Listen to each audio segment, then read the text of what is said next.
start for this seminar. So I'd like to warmly welcome everyone to this first in-person session of the Smart Infrastructure Seminar Series, where we've been exploring ideas around engineering resilient, sustainable and equitable infrastructure. So my name is Phoebe. I'm a master's student in the Transportation Engineering program, and I'll be moderating today's seminar, which is co-sponsored by the Berkeley Global Metropolitan Studies, the Center for Smart Infrastructure, as well as the Institute for Transportation Studies. So we're joined today by our three lovely panelists. We have Jane McFarlane, Alison Post, and David Carney, who have generously volunteered their time today to discuss with us the question of do equity metrics for smart transportation measure up? So Alison is an associate professor of political science and global metropolitan studies. Her research lies at the intersection of comparative urban politics and comparative political economy, with regional emphasis on Latin America and South Asia. Jane holds a joint appointment at UC Berkeley and the Lawrence Berkeley National Lab, where she is the director of the Smart Cities and Sustainable Mobility Center. Jane brings over 30 years of experience in high-performance computing, data analytics, and geospatial mapping. And finally, we have David, who's a professor of sociology and faculty director of the D-Lab, which supports data-driven research in the social sciences and humanities. David studies poverty and inequality, urban neighborhoods, education, adolescents and young adults, incarceration and prisoner re-entry, using both qualitative and quantitative methods. So please welcome our panelists.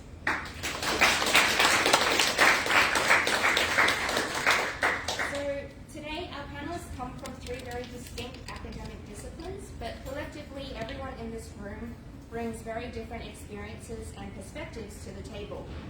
One of the motivations for today's seminar was to rethink the way we often as engineers think about problems in terms of equations and optimizations, and to really try and bring in other perspectives to highlight considerations that we may be overlooking or that may be absent from our analysis. So the objective of today's seminar is to really facilitate an interdisciplinary discussion and to spark thought about the way we approach equity in transportation, and to ultimately be a stepping stone from which we can progress these ideas in our own work, whether that be through research or in a professional setting. So in the first half of this session, we're going to be hearing from our panel, and in the second half, there'll be time for more open discussion. So to help give us some more concrete examples of measuring equity in smart transportation context, Alison and Jane are going to be sharing some of the recent work they've been doing in this space, and then we'll hear some thoughts from David from his social science perspective. So Alison, do you want to come up and present?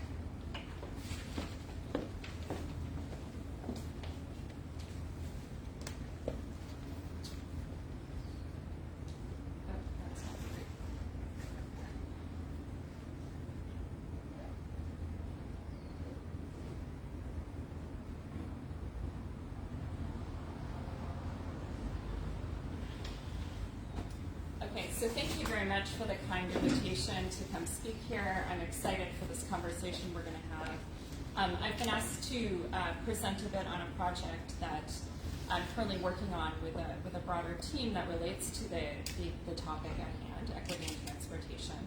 And I just want to say this is part of a broader project that a number of us, even in the room, have been involved with. Kenichi has been participating, and is Ridong Chef here?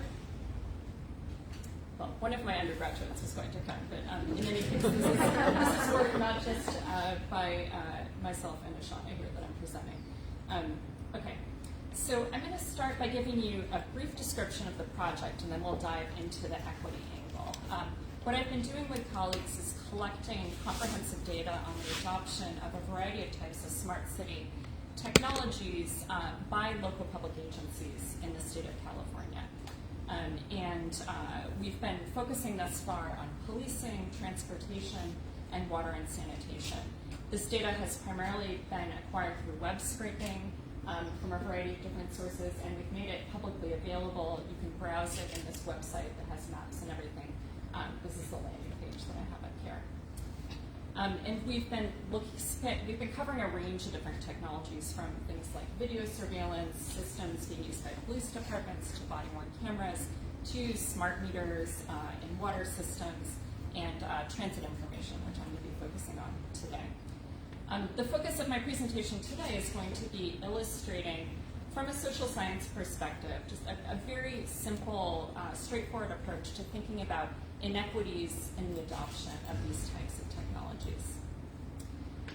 And in the context of my presentation, I'm going to walk through just 3 very basic stepping stones for thinking about how we might analyze inequities, either in terms of access to something that we would desire to have, or in terms of exposure to something that we would desire not to have, right?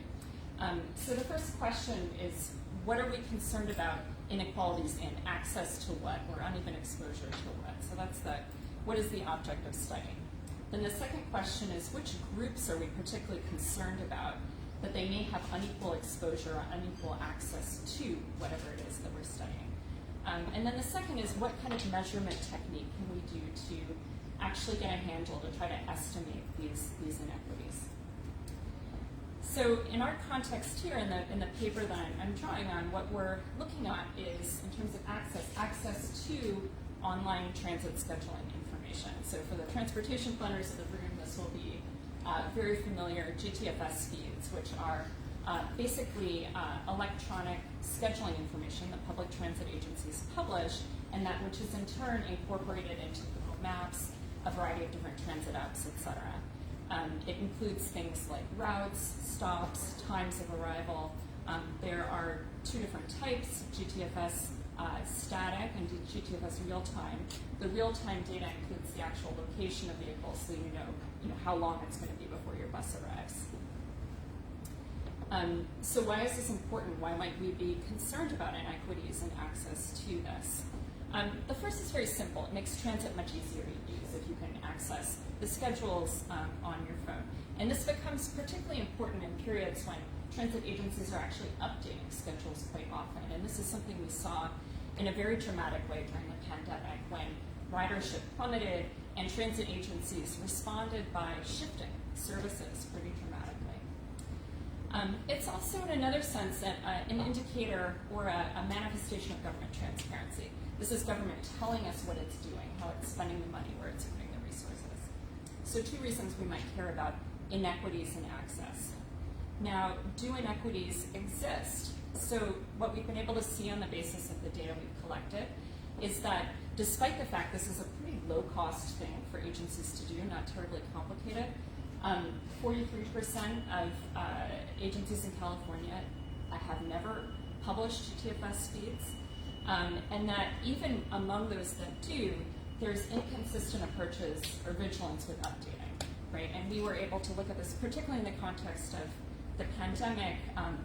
Pretty much everyone changed their schedules, but with the data we scraped, we could see that only 50% actually updated their feeds over the course of the pandemic.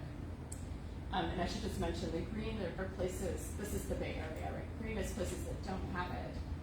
Blue is the static kind of schedule information, and the purple is the real-time information, which agencies do that. Okay, so the next question is, we see that there's uneven availability of GTFS. Now, what types of inequities are we interested in measuring? Which groups are we particularly concerned about? So the way we thought about this was at the agency level. It's agencies to decide whether or not they're going to publish these feeds. And these agencies service different types of populations. And so this is a way we can begin to think about this. So we decided that in particular we were interested in whether or not lower income groups that are more dependent on public transit, agencies with populations comprised more of low-income groups, are less likely to have it. We were concerned with whether or not underrepresented minorities were less likely to have access to feeds, and particularly up-to-date feeds. Also older populations and rural and semi-rural versus everywhere else. Okay, now we come to the question of measurement. How do we measure these disparities in access? So what we did was basically try to characterize the service areas serviced by these different agencies and the extent to which they were comprised by these different groups. and then analyze whether or not GTFS publication rates and updating rates in particular were lower for agencies with greater presence of these particular groups. What we did was work with data from the American Communities Survey, which has essentially census block group data on a variety of the presence of these different groups. Might not always be the exact indicator one might want in an ideal world, but we were able to, but at least had geographically kind of detailed and refined data that we could work with. So what we did was first start off with the GIS shape files for the transit routes for each of these agencies, and then created buffers around the stops for each of these agencies. And I should say here you can see AC Transit. There's a transit network in Costa County that's represented in purple. We have BART in yellow, et cetera. So we created buffers around the stops, which represented, the idea was to capture the individuals who are actually using each of these services. And then we superimposed the buffer over census block group boundaries. And then we could essentially use this superimposition to kind of figure out what the service area populations were like. In a bit more detail, I'm zooming in here with more detail. You can see we have in the background in a grayscale, this is median income in Kensington and El Cerrito. The darker census block groups are higher income. The darkest one is over $198,000 per capita at the household level. The lightest is less than $36,000 per capita. And then what we do is basically look at the percentage of the census block group that falls within the buffer and essentially amalgamate that data and use that to characterize the population serviced by all of the routes serviced by that particular agency as a whole. I'm happy to go into more detail if people want later. Then we analyzed this data, and essentially what we did was construct pretty simple OLS models where we were looking at, where the dependent variable that we were trying to explain is the extent to which updating was occurring, the average number of quarterly updates of GTFS feeds during a period that encompassed the pandemic, and we were pretty sure there were lots of scheduling changes, and looked at whether or not these agency characteristics like median income, whether or not a metro center was serviced by the agency, et cetera, correlated with more or less frequent updates. And what we found with working through a variety of different modeling specifications was the kind of strongest result with respect to equity that came out is that agencies servicing higher income populations and metro centers, as opposed to these kind of smaller urban areas or rural areas, updated their schedules much more frequently, or were much more likely to update than others. And then relatedly, agencies servicing populations with higher median ages were less likely to update. We didn't find any correlations with respect to racial makeup. So where are we looking to go from here? One thing that this has really prompted is to kind of consider some implications of the analysis. The first is that adopting GTFS is clearly not enough based on what we saw. There are a lot of agencies out there that have adopted it but are not actually updating it as schedules change. And this suggests that perhaps some local public agencies need some sort of support to kind of keep up with this. More broadly, we'd be interested in hearing from you if you would suggest alternative approaches to measuring inequities in access based on what you've seen of our analysis here. And then a broader question that kind of comes out of this deep dive we've done into GTFS is whether similar patterns are evident when you look at other types of smart transportation technologies where the emphasis is really on increasing transparency, so that clearly adoption is a good thing for members of the public. And with that, I will hand it over to Jane, who has a much more rich and large project to present for our discussion.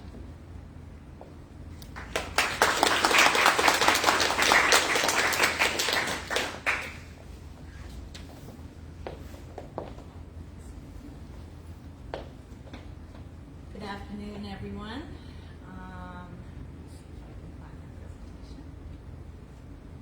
All right.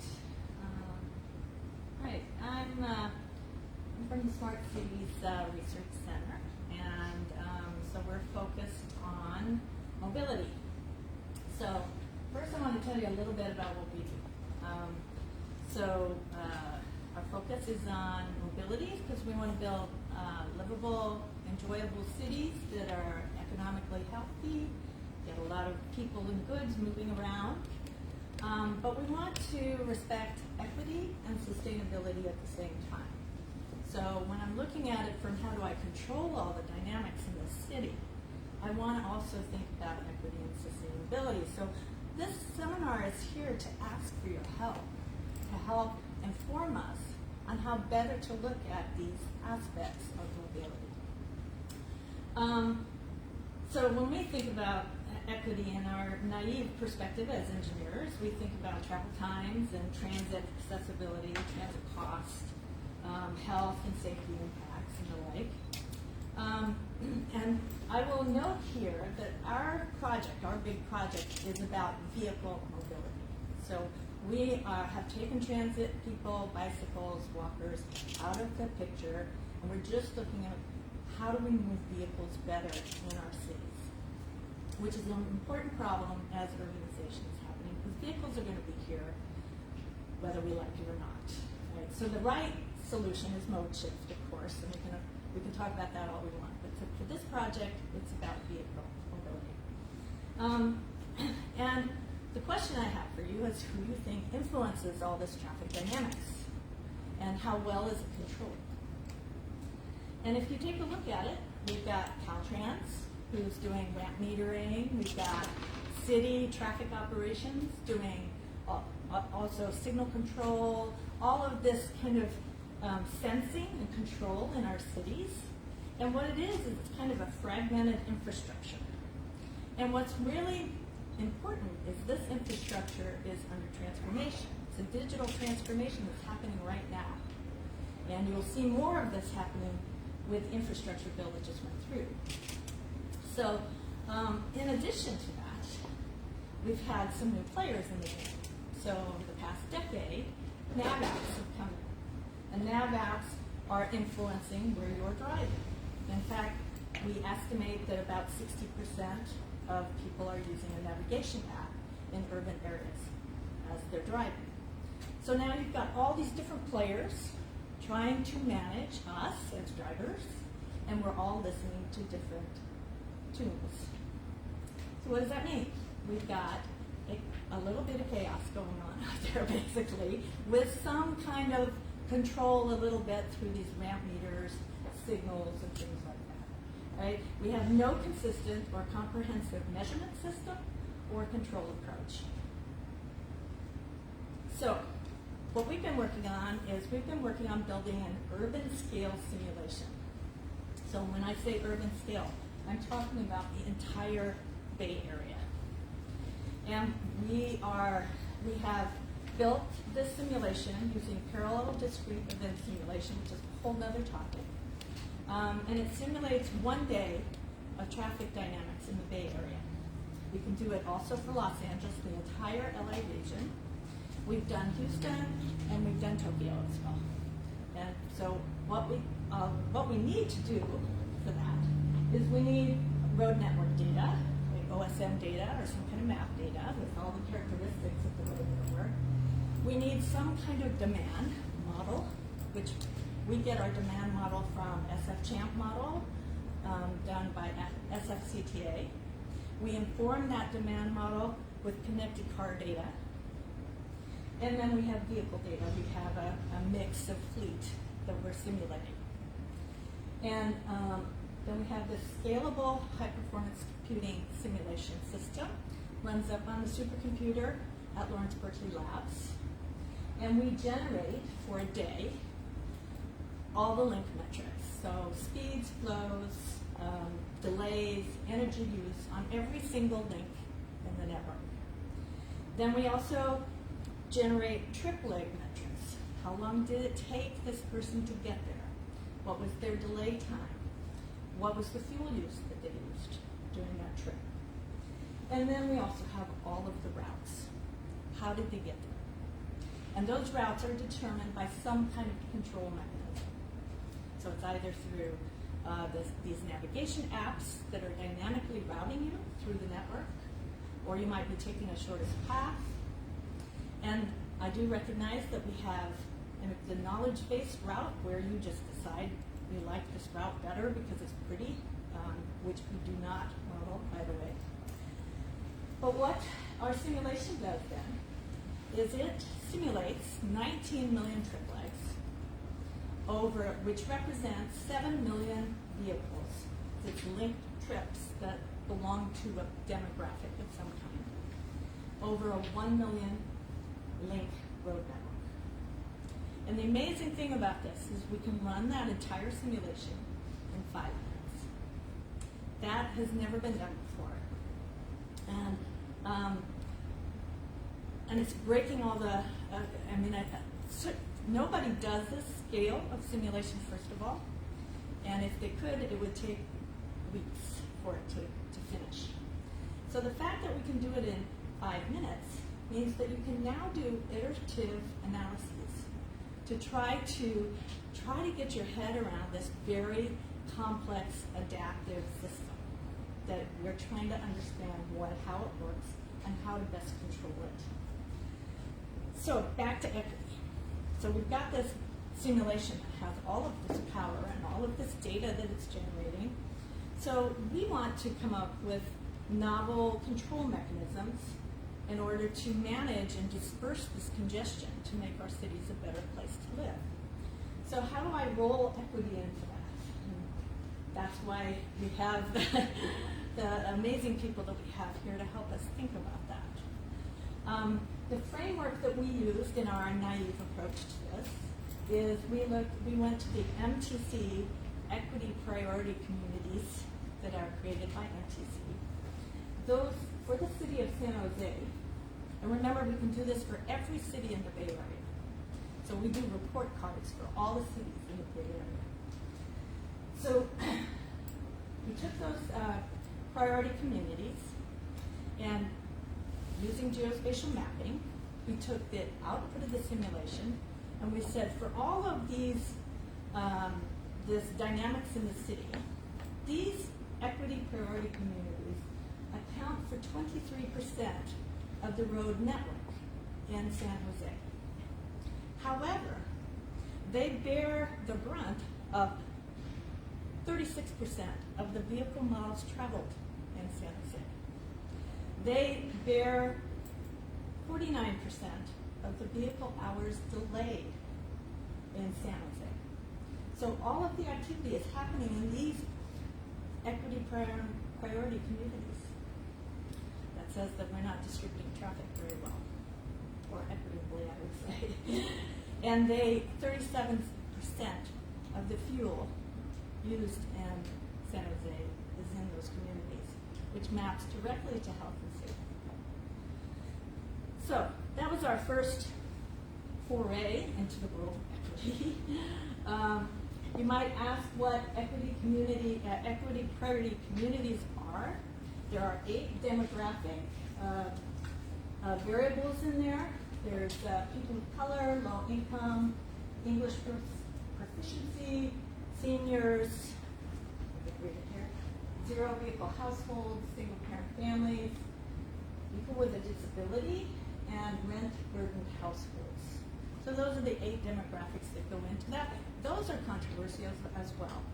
In fact, Oakland, apparently, Daniel was telling me that they are coming up with their own definition of what an equity priority community is. So we don't have good structure. So let's get back to this simulation capability and what we might be able to do with it. We took one of the equity priority communities, which is the black square in there, and we looked at transit times for all the trips that come out of that particular community. And the size of the dot is how many trips are going to that particular area. This is done by traffic analysis zones. So the dot is in the center of a TAS, and the size of the dot is how big, how many people are going there from that square TAS that you see right there. And it's colored by how well transit serves that trip. And red, that means like about 20% of the trips out of there that go to that space can be done on a bus that has less than half a mile of walking, less than 15 minutes of wait time, and less than 3 transfers. So it's giving you a measure of how hard is it to get out of that community using transit. The brown dots in the center are the ones that you cannot do without having to walk more than half a mile. So these are the kinds of analyses that we can pull out of the results of this simulation. And so now you can start saying, for that particular community, if you're disabled, it's going to be really hard to get around. And you can see that the transit is designed to get them downtown San Jose, if they want to go there. But apparently, they want to go a whole lot of other places too. 1 minute? Okay. We have a whole bunch of measures that we pull out of the simulation. And we're looking for your help to say what other kinds of metrics should we be pulling out of all of this data we generate. And remember, we can run scenario after scenario after scenario. So I have 2 challenges for you today. This is, how can you help us understand how to use mobility to predict or estimate equity impacts for our congestion control algorithms. So here I have 4 different kind of congestion control algorithms. This is what I think is what's happening closest that I can come up with to what I think is going on out here, which is B60. That's 60% using maps. And these are your classic traffic assignment algorithms, travel time optimization, system level travel time optimization, fuel optimization, and then we can rank our metrics based on how well it serves that metric. So at the very top there, I already talked about VMT load on disadvantaged communities. The best strategy is system optimal fuel. But it's not good for other metrics because there's no free lunch here. This is a really complex system. But it will head us in the right direction to start thinking about how best to control. So my question to you is, we can go for the geospatial mapping, we might go for time dimension mapping. Are the priority communities traveling a lot longer and have a lot more delay? We can go the cost dimension. So there's all kinds of things that you can think about in terms of equity. So that's my first challenge for you today. We need help on this. The second challenge is this right here is on a poster outside that we can talk about later. This is the plan for the city of San Jose in terms of transportation. So these are their goals: access for all, clean the air, transportation safety. So those are all the things in the center. What emanates in the same color are metrics that they are going to try to measure over time. They're building a whole information system behind this, served by data, to try to see if they are making progress on the KPIs that they have decided on here. And so it's served by connected car data, or replica, or streetlight data, or all kinds of different kinds of data that they're going to use to try to create these metrics and see how they're doing over time. So my question to you is, what are your thoughts on these metrics? And that's our exercise as we're drinking beer and eating pizza, is what's your commentary on this? How do we put an equity lens on all these metrics? Are there things missing in this that we should think about in terms of equity, transportation equity, not equity as a whole, but transportation equity? And maybe we should prioritize some of these more than others. So I've already put some sticky notes on it outside.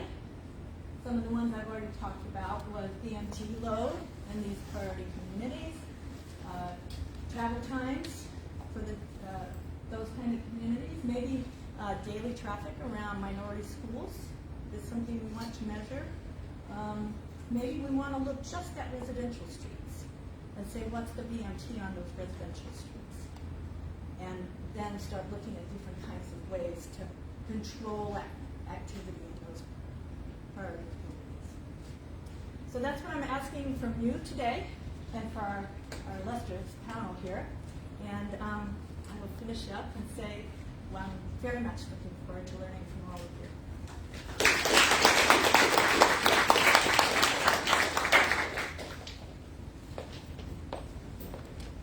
Thank you so much, Jane and Alison, for sharing your work with us. David, if you'd like to share your thoughts on those presentations. Yeah, thanks so much for having me. Very interesting, definitely taking me out of my usual comfort zone here. So I think what I'm going to do is just sort of maybe throw out some ideas that then you all can decide whether you want to pick up in conversation or not, sort of based on my prior kind of exposure and thinking and conversations I've been in around similar topics. So I'm not a specialist on transportation by any means. I guess the first thing to talk about is what do we mean by equity? And so in the world I come from, people make a strong distinction between equity and equality. And that distinction is largely one where equality refers to sort of quality of inputs, right? So does well, I'll give you an analogy from a setting I'm more familiar with.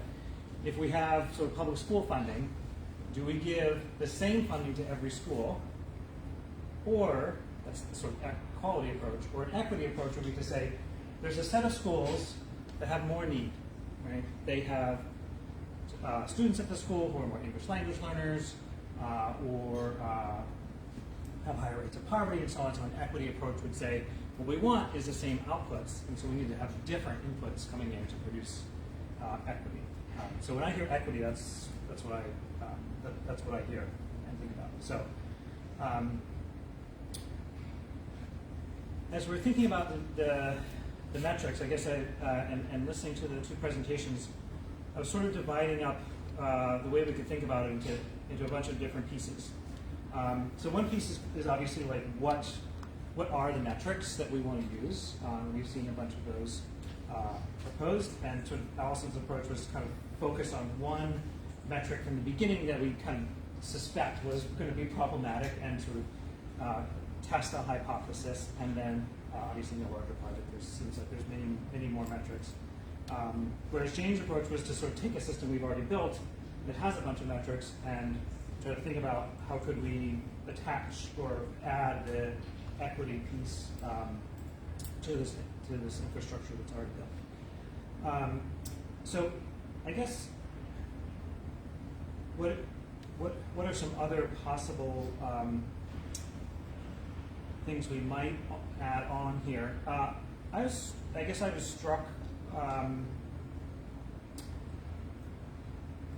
Well, I appreciate the emphasis on safety. I would also, I guess, think about safety as not only sort of the safety from traffic accidents, but in folks I work with, they're thinking more about safety as, am I getting safe waiting for the bus at night? Where is the bus stop located? And things like that. So one place maybe to think a little bit more broadly if we're thinking about similar health implications, environmental impacts of buses, where a clean bus is used, where a diesel bus is used. So that's one category. The other category is what types of groups do we want to focus on? And so we had a set of those in each of the projects. One that I didn't see, which I'd be kind of interested in, is actually gender. So there's been quite a bit written from a kind of feminist perspective about the way that our transportation systems are sort of constructed for men, for the man who gets up in the morning, goes to work, comes home at night, engages in leisure. Obviously, we're beyond that simple binary right now, but it is still the case that women do much more of housework and childcare. And so designing transportation systems that sort of take that into account from an equity perspective, especially if we're starting to think about sort of travel times. So I suspect that that's a challenge here, in part because of like the level of aggregation that we're working with. So if we start aggregating to neighborhood levels, of course, there's not going to be any variation in something like gender across neighborhoods, right? So that's sort of my third thing we might think about is like, what is the right level of aggregation at which to assess equity? And are there ways to get down to kind of like more of an individual level in the simulations, for example? Like, you know that there's a distribution of across groups in a neighborhood. You could pull a draw that's weighted by that distribution and actually imagine attach identities, I guess, in my world, to the data elements that are simulating around the network, and see what the implications of that are. We have to think a lot about the assumptions, obviously, how each of those would work and how they would differ. I guess that also, from a level of aggregation, is if we're putting if we're sort of taking a whole bunch of groups, putting a bunch of thresholds on, and then calling all of those, so any neighborhood that has any of those groups sort of our priority communities, it seems like we might lose the ability to distinguish between when are we maybe significantly improving things for one of those groups, but not others. So it wasn't clear to me when we're looking at things whether how much we're disaggregating the metrics that way.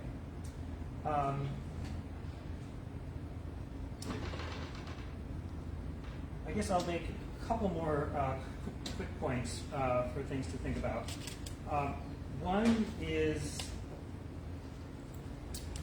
I guess, a common sort of social science concern is thinking about like how are the data generated, where do the data come from, and who's potentially missing in the data. So, for example, if we were collecting our kind of route data from like a rideshare company or something like that, right? That may represent one population that uses that service. Other populations may not use that service, and then they might not be well represented. If we're looking at sort of neighborhood demographic data, what types of groups may be underrepresented or incorrectly captured there. Undocumented immigrants would be one example, as we've seen recently undercounts in the census of immigrant populations or communities that have large groups of immigrant populations. So really, from an equity perspective, drilling down on where the data are coming from and who's potentially missing. I guess the last idea I have is, and this is a very kind of mixed social science way of thinking about things, is to really back up and to think sort of more kind of historically and what social science would say sort of structurally about these sort of problems, which is the kinds of inequities that we're interested in from a social science perspective are very much like historically determined by histories of segregation, by race and class, public policies, say, like around zoning and things like that. And so we would sort of back up and say, well, how much can we repair these inequities by sort of taking the current physical structure imprint as given versus trying to go back and sort of, in a longer term, obviously, undo some of those more historically created harms. But of course, things like zoning laws are not just historical harms, they're present harms. So historical investments in highways rather than public transit is another big one. Related to that is, I guess, another important social science concept here, which is power. This is admittedly the most abstract, I guess, from an engineering perspective, but we might think of it as, in whose interests are these sort of policy decisions made? who's represented when policy decisions are made, how responsive are these local government agencies. Alison was sort of getting at that a little bit with this idea of transparency. And so another way of thinking about things is actually, if we're going to create some metrics, and by doing that really focus our policymakers and our practitioners on those specific things, should we actually create metrics that back up a little bit and say, maybe we need to have metrics about whose voices are included in the decision making in the first place. If we're making decisions about where public transportation lines be made, what resources are being invested in updating apps and the real-time data versus spending it on other things. So I'll stop there, and I'm curious to hear whether any of that is helpful or not. You can tell me it's not. But thanks so much for two really interesting presentations. Thank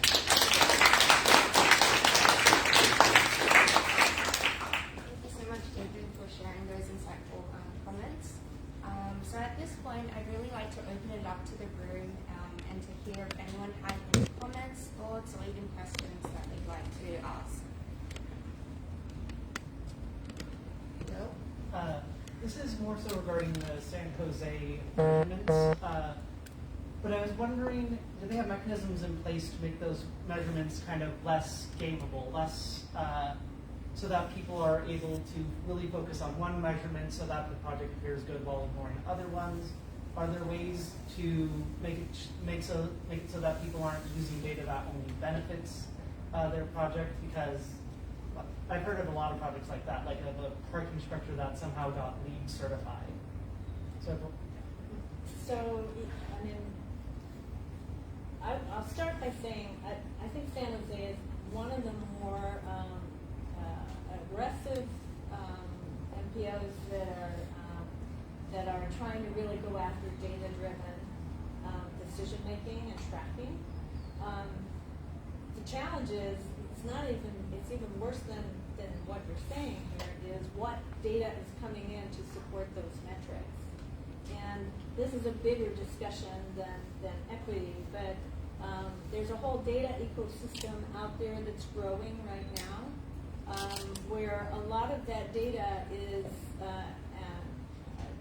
comes from raw data like cell phone data and connected car data, but there's analytics on top of that are not transparent, that are going into these systems. So the data supply chain that goes from real world activity into these things is not open. So that's kind of a whole different topic, but it's really important to think about, and they are quite aware of this as well.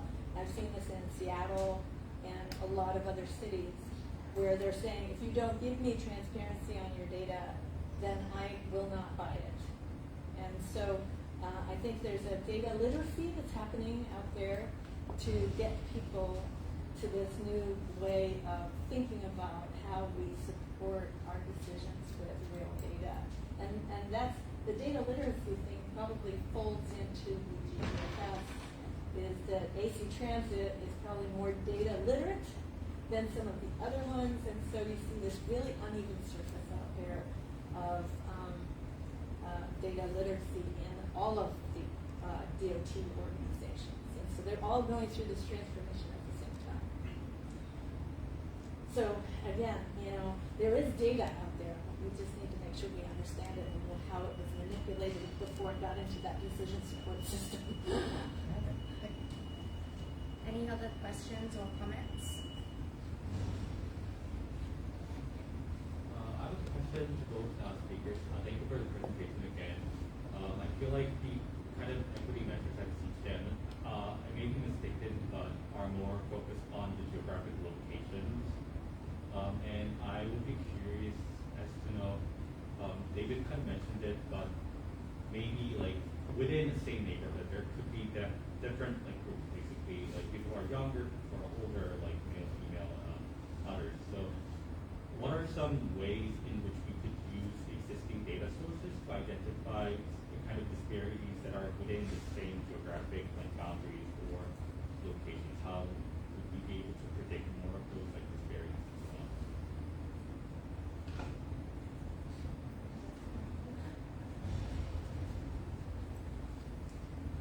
So, I mean, I have some preliminary thoughts on it. Tasty, that's a great comment / critique. In some sense, in our project, we use the geographic data, which is obviously aggregated, because that was the most straightforward thing to think through how to use. And the alternative, but clearly there's an inferential issue. You take you're getting data for a census block group, and then you're saying where you take a fraction of it and you're characterizing an area and you're making assumptions as you go along in the process, right? You don't know exactly who the individual transit riders are in that area who are actually using the service. So I think there's a question of whether or not there's survey data that one can potentially use to, it would have to be a survey that addressed the questions that are of interest to you in addition to having the demographics. I don't know if Jane or Joan or Daniel want to speak to the availability of survey data that can kind of complement census data and other kind of government provided data that we can only get at this kind of aggregated geographic unit level. So I wonder, Jane, in your simulator, you have agents, right, that came from the demand model that can have demographics attached to it. I don't know if you attach the demographics. So in terms of the existing system, you can summarize on an individual level. Yeah, so the issue is that it's what's there based on the infrastructure, not what people want or what people desire. Right. Or need. It is, yeah. So the travel demand model is a result of a massive survey that costs a lot of money to do, that gets done every maybe 5 to 10 years. And it does have the demographics associated with each one of these trips. We haven't gone that far back into it yet because we're interested in trying to figure out the traffic dynamics. But now, we're recognizing that we need to do that as well. But like the transit example was to say, people who have people in that community that have no ability to walk more than half a mile are not served. And so we can kind of break it, come at it from the other direction as well. So we've got kind of both sides of the story there. But you can't, as I said, my travel demand model, our simulation only deals with people driving vehicles who have told us that they drive vehicles. Thank you for that question. Any other questions? I Sorry, just want to sort of maybe lift up one of the things that was implicit in the question, which is that we should also be thinking about kind of intersectional identities, right? So maybe say having a disability is going to be much more consequential if you're low income than if you're very high income, right? So we may want to not just look at discrete groups, but combinations of those. One plug in the data aspect is every transit agency that gets federal support for capital purchases, buses or trains, needs to report back data to the federal government. How frequently depends on how big the agency is, but as part of that reporting process, they have to do these counts and surveys, and they often welcome input from citizens and for researchers about what to collect about. They do this every year, every 2 years, and so it's a great way of adding your own questions to the surveys if you're interested in a particular group or in a particular behavior, for example.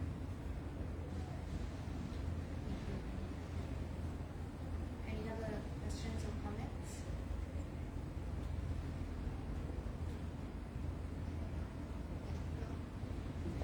This is, I guess, mainly for Alison. Do you have theories about why we see these disparities? Well, here we're relying on some intuitions that we did. We have a separate set of analyses where we looked at patterns of sort of basically which agencies adopted GPFS in the first place. We can't merge that with the census data because we don't have the stop. We don't have the information on the stops, so we can't. So it's a different set of analyses where we can look at the demographics. But there, what we saw is that essentially independent agencies are much more likely to be first movers in terms of adopting GPFS. the cities and counties have gradually caught up. But so what the politics is, it seems quite interesting. That it appears to be these agencies that specialize in a particular area, that were more savvy at the beginning, that had extra resources to devote to investing in getting these systems up and running. And we see that actually in terms of rates of updating subsequently, that the independent agencies are more likely to keep updating. So there appears to be something about the politics of having an independent, dedicated agency that focuses, that they just appear to be doing a better job of working the systems. And it's kind of contrary to what we expected. We expected actually voter pressures to be stronger with cities and counties because these are general elections, more people turn out to vote for them. Special districts, very few people turn out for these elections. But in fact, it doesn't appear to be a public pressure story at all. It appears to be kind of an expertise, kind of focus, resources story in terms of what we're seeing. An interesting part of GTFS too is it's a spec that's partially required. So they say we want all this information, but you can just give us this if you want. Right? So you end up with this really weird mishmash of data that only has a core if you're lucky. And as Alison has shown, it's not even pervasive. I will say Caltrans is working very hard on trying to address this. They have a full website, and they have a marketplace for vendors to come in and help transit agencies to beef up their GTFS capabilities. So they are trying very hard to now level it. But it's a big mess. Alden will testify to that because we've worked on it for a long while. Okay, I think we are out of time, but let's give a big round of applause to our panelists. Also a big thank you to Helen and Amanda who helped organize this session, and also to our student volunteers, Lucia, Pia, Juan, Xuan, who are helping out now setting up the food. Just as a reminder, so on your way out there will be a poster set up. Jane, did you have any other further instructions on the poster exercise? There's Post-it notes and markers, and there's the City of San Jose plan there for you to look at. So put your equity hat on and just think about, are we missing anything? Is there a dimension we're not thinking about? And any thoughts? And if you, by the way, want to participate in the work that we're doing with these big data sets, let me know. We've got lots of data for you to play with. Thanks, Jane. So thank you everyone for taking time out of your day today to be here and to participate in this discussion. I'd invite everyone to please continue these conversations outside for drinks and pizza. So thank you. Thank you.